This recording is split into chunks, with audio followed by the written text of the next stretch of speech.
High বন্ধুরা, তোমরা সবাই কেমন আছো? আশা করি সবাই ভালো আছো, আর আমিও খুব ভালো আছি। তো অনেক দিন পরে আমার খুব ইচ্ছে হলো যে আমি একটা ব্লগ বানাবো। তো সকালবেলা উঠে আমি কি কি করি তোমাদের সাথে ওটাই শেয়ার করব।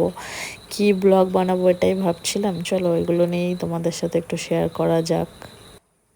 তো এখানে তোমরা দেখতেই পাচ্ছ আমার কাশ্মীরি কাওয়াটা রেডি হয়ে গেছে। তো আমি সকালটা এটা দিয়েই শুরু করি, নাহলে আমি এনার্জি পাই না।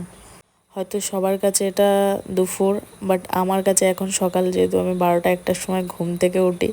তো এখন আমি আমার একটা ফ্রেন্ডের সাথে দেখা করার আছে, তো তাড়াতাড়ি করছি। আজকে সকাল সকাল বাইরের ওয়েদারটা খুব সুন্দর হয়ে আছে, তো আমিও একটু কাশ্মীরি খাওয়াটা খেতে খেতে এনজয় করলাম।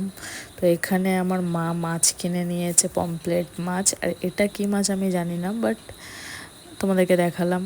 তো এখানে তোমরা দেখতেই পাচ্ছ যে ওয়েদারটা কত সুন্দর হয়েছে। আমার তো মনে হয় বৃষ্টি আসলো বলে।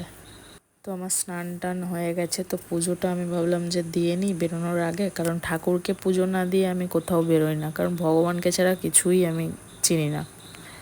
মানুষ বেইমানি করবে, বাট ভগবান কখনোই বেইমানি করবে না। তো ভগবানের ওপর আমার প্রচুর ভালোবাসা। তো ওর জন্য আমি যেখানেই যাই পুজোটা আগে দিয়ে বেরোনোর চেষ্টা করি, কারণ সবসময় তো আর বাড়িতে থাকা হয় না। যতক্ষণ থাকি পুজো, ঘর গোছানো, বাস এগুলোই আমার কাজ। তো এগুলো না করলে আমার মনটা অস্থির লাগে। যখন আমি নিজের ঘর পুজো ভালো মতো করি, তো সব জায়গায় গিয়ে আমি শান্তি পাই। তো পুজোটাও দেওয়া কমপ্লিট হয়ে গেল। তো বাইরে গিয়ে আমি দেখছি খুব জোরে বৃষ্টি এসে গেছে, বেরোবো এই টাইমে বৃষ্টি এসে গেল। আমার পুজো দেওয়াও কমপ্লিট হয়ে গেছে, এদিকে মা রান্নাটাও বানিয়ে রেখেছে, পমফ্লেট মাছ, চিংড়ি ভর্তা। তো ভাবলাম যে চলো খাওয়া দাওয়া করে একটু বেরোনো যায়। তো আমি বেরিয়েও গেলাম খাওয়া দাওয়া করে।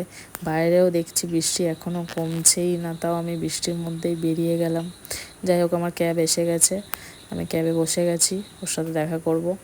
তো এখন ক্যাবে বসে যাওয়ার পরেও আমাকে বলছে, ভাই আমার আজকে হবে না, মাথাটা কেমন গরম হয়। তো বাইরে ওয়েদারটা খুবই সুন্দর। তো আমার জীবনের অনেক কিছু কাহিনী আছে, তার জন্য আমি এই জায়গাটায় আমি গাড়িতে করে সব সময় আসি, বৃষ্টি হোক বা শুকনো থাকুক, তখনও আমি এই জায়গাটায় এসে একবার ফিল করি, যেহেতু এখানে আমার অনেক কিছু স্মৃতি জড়িয়ে আছে।